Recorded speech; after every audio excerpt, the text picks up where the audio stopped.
baga nagaan dhuftanii maqaan keessan eenyudha? Eessarraa dhuftanii? Oolmaa Waaqayyo lafa kanatti isiniif oole maalidha? Maqaan koo Warqinash Tamasgeen yaadannoo manjiraadha. Ganda Duwwaa torbaadhaan dhufee jechaadha. Isaan bukkee koo jiran kun immoo amaatii koo fa'aadha. Tsigeerraan fidee jechaadha. Addanatti Waaqayyo oolmaa guddaa inni nuuf godhe. Isa dursaa Waaqayyoon nu galateeffadha.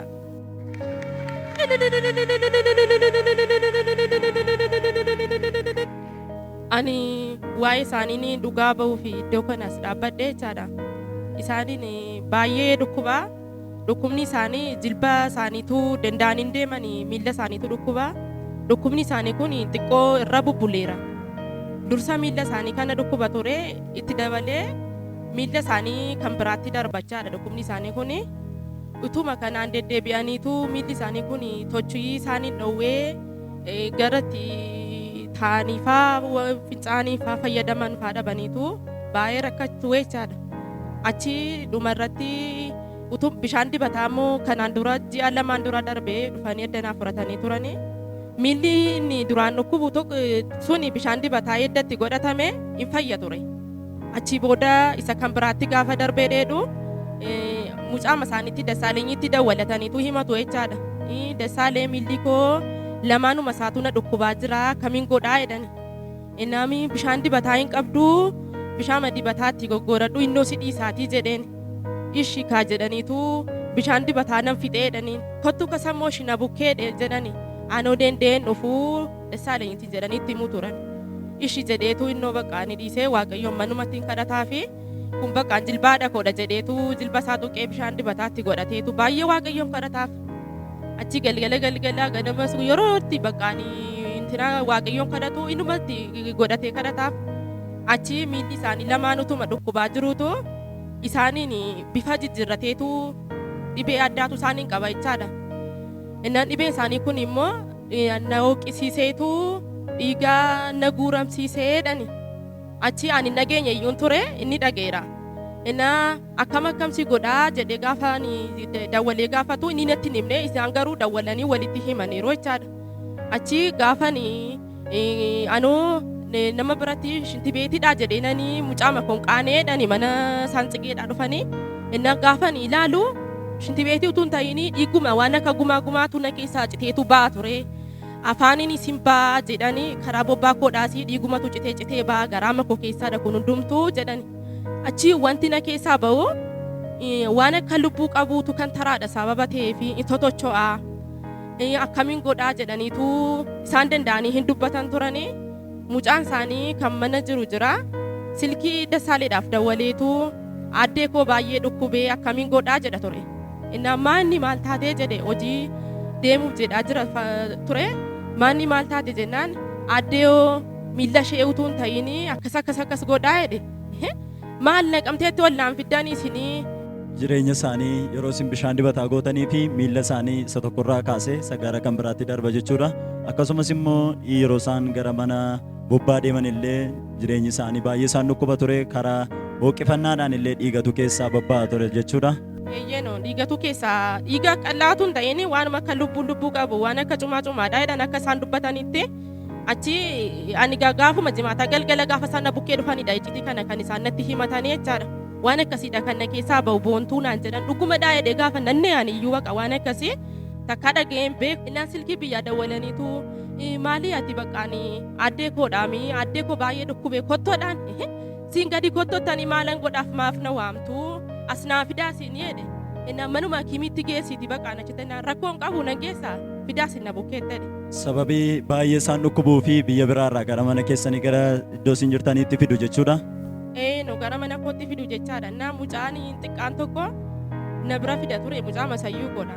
Innaa inni gara horiitti hagaluuti manatti hagaluuti ati galii aannan bullaa jedhaniin innaan baqa maal silatti iyyuu innaa galu baqa rakkoon qabu jedheenanii asii qabadheenanii guyyaa kaleessaan as dhufaa jechaadha. Achi guyyaa kaleessa gaafa ni qabadhee dhufu utuu as hin gahin dura taaksii marraa gaafa buune danda'anii deemuu dadhabanii ani mucaan dugda kootti baadhadhee jira.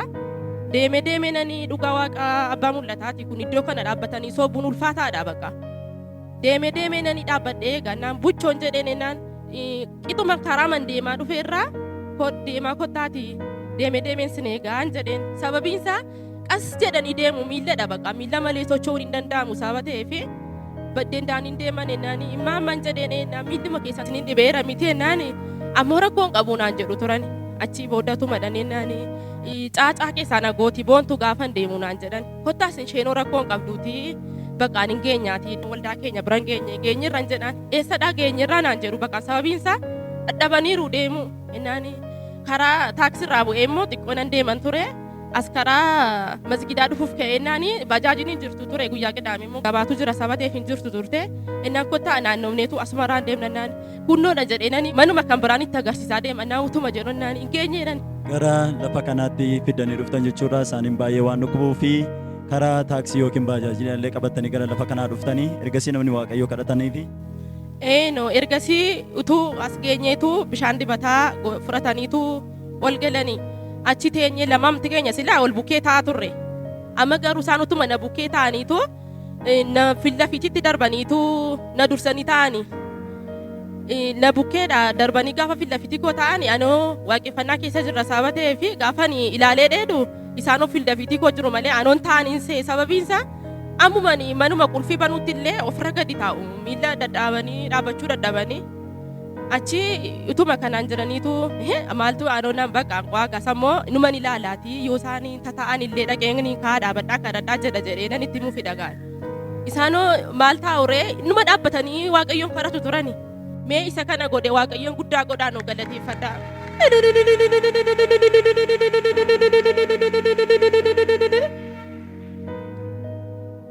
Achi utuma waaqeffannaan xumuree kennaan jaalalaa hin ga'a ture boon tokkottu kan hin baana miti naan jennaan eenoo binaan baana immaan manitti hin jedhan ture isaan iddee kana dhaabbatan turanii ani immoo achi mucaa qabadheenanii dhaabbadhee waaqayyoon kadhanna turre waaqayyo karaa abbaa mul'ataafaa utuma kadhannaan kadhatamaa jiruuti namoonni dhibee gurguddaa iddee kanatti of keessaa dhabanii jira jedhaniitu dubbatu turanii maaloo yaa waaqayyoo bira hin darbini dhibeen isaanii dhuguma dhibee guddaadha baqa maaliif waan akkasii anuu dhaga'een beeku baqa dhiiga akkas dhangala'u da'umsarraan addatti malee akkasii an dhaga'een beeku namoonni dhibee of keessaa dhabdanii dhibee gurguddaa of keessaa dhabdan iddoo kanatti jira naan jedhe waaqayyoo jedhaniitu kadhannaadhaan waaqayyoon baay'ee kadhatu turanii edda kadhannaanii xumuree booda saayitiin isaa gaafa ga'u namoonni dhukkubsataa turtanii iddoo isiniin dhibee jiru ilaalladhaa jedhanii achi dhaabbadhee utuun jiru siluma isaa immoo ofirra gadi taa'uu jedheenanii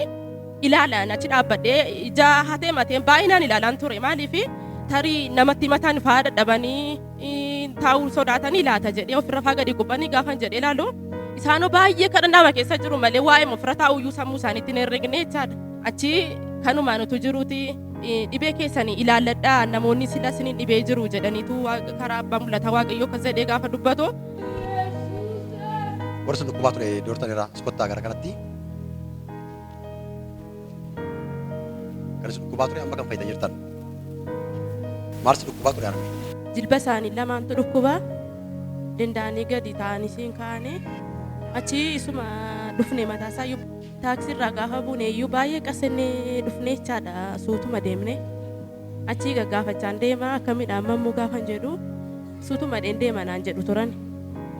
Achi bishaan dibataa godhatanii ol galanii anoo inta taa'u iyyuu see baay'inaan baqaanii yeroo wambarii argan baay'ee gadi taa'uu fi jarjaru sababa ta'eef naanna bukkeedha kaaniitu fillafititti darbanii ta'an achi mucaadhaaf fedhee garatti darbu dhabee bishaan dibataa miilla keessanitti godhadhaan jedhee miilla isaaniitti godhatanii beekummoodha amantaa ortodoksii irraa dhufanii asitti fayyan sababa ta'eef achi addanatti amananiitu dhukkubee isaanii dhukkubeennaanii dasaalinyi kottuu fuudhii baay'ee dhukkubee maazarii jedhan achi naan isaan keessaa manuma marfee geessita sababa ta'eef fedhan obboloonni isaa innaa ani dhufuuti makiinaa marra kaatii ergaa jedheenin innaa ergasii booda maaloo isheenuu baqa waanuma oltu miti baay'ee dhukkubee sababa ta'eef jennaanii anoo dhuguma hin dhufuuti yoo isin danda'ame kumsaa dhaabadheessin eegaati ol fidaa jedha ture achi mucaanii kan isayyuu koodhaa mucaa xiqqaadha ture fiigee fideetu deebi'a ture. Horiidhaaf jedhee manatti hin galla jedheetu innaan akkam taatee jedhaniitu gaafatu turan isaanii mana dawwalanii iddoo rafan iyyuu sochoone dhugaa waaqayyoodha kun. Bakka isa dhufan? Iddoo rafan iyyuu sochoone achi ani iddoo manyitaadhaan ani jiran ture naani akkamiidhaan inciisa wambariirra ol galanii nan kottaa na bukkee taa'an jedheen isaanitti qorree jedhee kottaas na bukkee taa'an anuma inciisa natti tole naan jedhan bakka baay'ee achi Dassaaleny hojiidhaa dhufee kadhatee ture waaqayyoon baay'ee kadhatee fi innoo bakka nama immoo bakka hojii deemee waaqayyo siniin dukaa ta'uu nuun jedhe ishii jenneetu baanee ol gallee bishaan dibataa keenya lamaan keenya iyyuu furannee ol gallee bakka dhaabbatanii isa kadhatan innuma dhaabbatanii kadhatan malee Dhaabatanii kadhatu. ofirra ugadin keenya Ofirra gattaa'uun hin jiru. hin jiru dudduuba isaanii taa ture yaani achi bakka miilla duraan isa kanadha ture lamaa masaatti na darbee Lamaan saadhaa. lamaan saadha baay'ee gadi ta'anii mabaqaanii fincaanuma fincaa'uuf illee baay'ee ulfaataadha kun dhoksaa kan hin qabne ji waaqayyoo argeera Morma shinti beete kan gattaa'uuf illee ulfaatu baay'ee. baay'ee ulfaataadha akka isaan natti galgala himaniitu Dassaalenyitti iyyuu hin himne akka isaan natti himaniitti baqqaanii baay'ee ulfaataadha dhugaadha kana jedhee Akkamitti mana bobbaa faratti arme maal goota turte? Afaan shinti beetii deeme siise dura na guuramsiisee yeroo nani guuramu dhiiga duwwaan guuramee shinti beetii kootiinis waatu kan makaa tokko hin qabne dhiiga san mana gaggeessu. Dhiiga ba'a. Dhiiga bu'e. Dhiinni bu'ee ani waan dhagaa'oo nan gammachiisin jedhee kottuu na ilaalan du'eedhaan jedhe fiigee dhufee shinti beetii san taa'ee ka'uu dacha deemuu nan dadhabee gufuu laalladheen irra taa'ee dhufee ilaalee innoo ilaalee wayyoo haati koo duuteetti jedhee Dassaaleetti asii ol dawwalee Dassaaleen immoo finaa fida as naa fida asiin naagaa Hammam ta'a? torbeeyyuun finne maal 14 bulle. Torba lama hin guunne. 14 bulle anna dhukkubee. Miilli kee hin deemtu teessu. Gufuu laalladheen irra taa'ee fincaa. Shinti beetii yoo naqus gufuu laalladheen irra Gufuu laaltanii? Hin taa'u hin danda'u. Mareen teessu dandeessee? Hin kuphan hin danda'u. Haalelluuyaa. Amma maas dhaga'ama maree? Amma wanti natti dhaga'amu otuun taa'ee nan danda'a. Amma teessaa dandeessee gatteessee?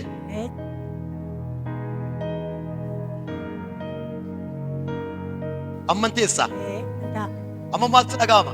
Amma waan tokko waan natti dhaga'amu hin jiru. Sila humna sin qabu bishaan natti naqee cumaa sarbaa na daakee lafa na kaa'ee amma cumaan sarbaa koo naa deebi'aa jira.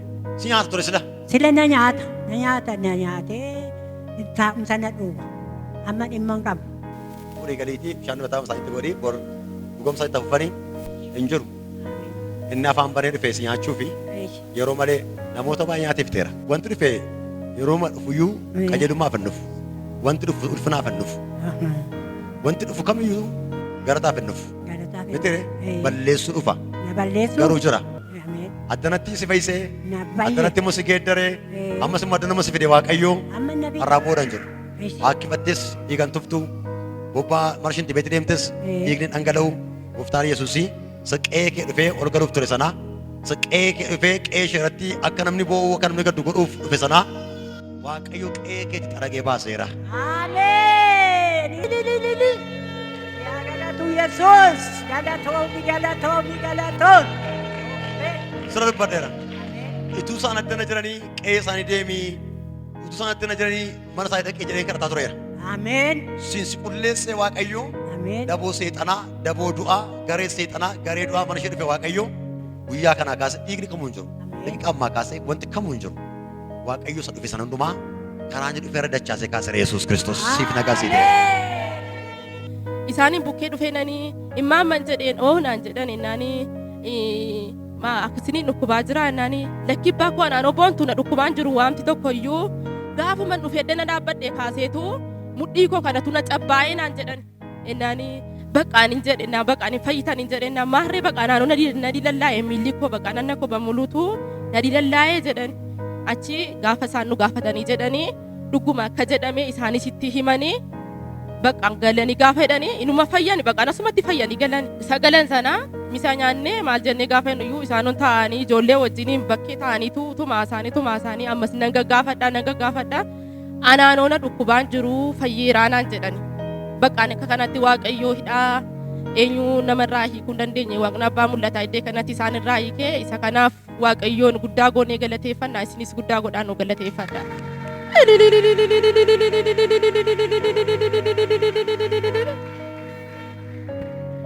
Yeroo gara lafa kanaa dhufanii danda'anillee ofirran ta'an turanii danda'anillee deeman turanii baay'ee cannaqamu turanii garuu ergi namni waaqayyoo kennaa jaalalaa irrattis ba'anii kadhatanii jireenyi isaanii nagaa ta'e inni dhiiga isaan teessisullee galanii yeroo laalan nagaadha inni isaan ol deebisullee nagaadha jechuudha.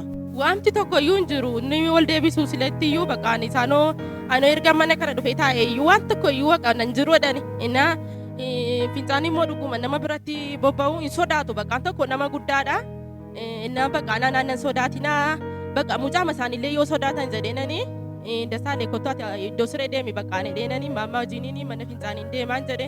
Inaanoo manumatti nani baqa nama guddaadha mitire saayitii sadi booda naan fincaan gaafa qabee dheedu anoo masxaxaban laadheef gadi ta'anii ma fincaanii kaan baqaan akkuma kootti jechaadha isa kana godhee waaqayyo. Sabni kana dhageessan irra deebi'aati Kiristoosiif galata laadha. Haaleluyyaa. Waaqayyo isa sin gargaare sanagaa isinii laateef illee galanni guddaan haa ta'u. Jireenyi koo nagaadha. Dhugaatti duraan dhibame baay'ee dhibame yoon jedhu dhiiga na balaqqamsiisa roobnani akka jedhu immoo duduuba kootis akkuma waan akka tiruu wayiitii tuk jedhee na kee bu'a. Amisiima kootiin ani immoo katti qabadha. Ani shinti beetiidhaan se'e kaa dhugaa waaqayyoo saba waaqayyoo nama bira dhaabadheen sun. Ani dhuguma wayyaan koo narratti badee yoon ka'ee ilaalu gammachiisin jedhee kottuu na ilaalime anaanonni na ajjeesuuf jedhu. Yoo inni ka'ee dhufu lafa bu'ee jira. Lafa bubu'ee jira. Inni iyyee dasaaletta si ol naa dawwale. Kottu hospitaalaan naa gahi kottu hospitaalatti geessi naa jedhee waamnaan. Lakki hospitaala miti lafanitti geessuun qabaate ol naa ergaa innaan namni na geessu immoo namni na fidu immoo gurbaan qeedhaa qofaadha. Sa'a qaba sa'a walii isaa itti bata. Baay'ee sababii isin dhukkubeef gara isaanii dhuftan jechuudha. Ergee kaleessa namni waaqayyo isinii kadhatanii garuu jireenyi keessan nagaadha jechuudha. Nagaadha jireenyi koo nagaa akka koo durii ishinti beetii koo nan dhaqee. Fincaan koos isaan duun nama seexaa nama laalladhee muka laalladhee irra taa'u qajeeltoo nan taa'ee fincaa'ee shinti beetii koos nan dhaqee nagaa koon dhagaan natti dhaga'amee nagaa makoon ta'e eddasi. Sabni kana dhageessan harka walitti buusaa Kiristoos isaan gargaareef galata guddaa laadha.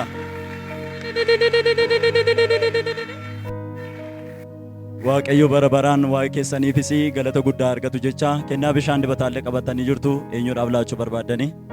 Bishaan dibataa kana abbaa mul'ataa faadhaa fi kennuu barbaadan isaanii. Kennaan kana caale immoo hin jiruu naan jedhan isaanis kanumaa nan fayyee yeroo qodaama asii dhufan yeroo fudhatanii qodaama isaa keessa ani fixullee dhugaadhaan ayilaandii isaa hin gatuu jedhan. Sababiin isaa bishaan dibataanii itti fudhadhee bishaanitti naqadheen akka bishaan dibataatti fayyadama yeroo inni najeelaa dhumu. Ani kanaaf immoo abbaa mul'ataa koofan kennuu barbaadee kanumaan hin fayyee kanumaan wanti hundumtuu naa ta'e kanumaan hin jijjiirame anillee jedhan isaan. Shibaqaa kennaa bishaan dibataallee nama waaqayyoo laate abbaa mul'ataa fa'i fillaatu harka keessan walitti buusaa waaqayyoof galata dhiyeessa. Hin danda'ama waaqayyoon galateeffachuun.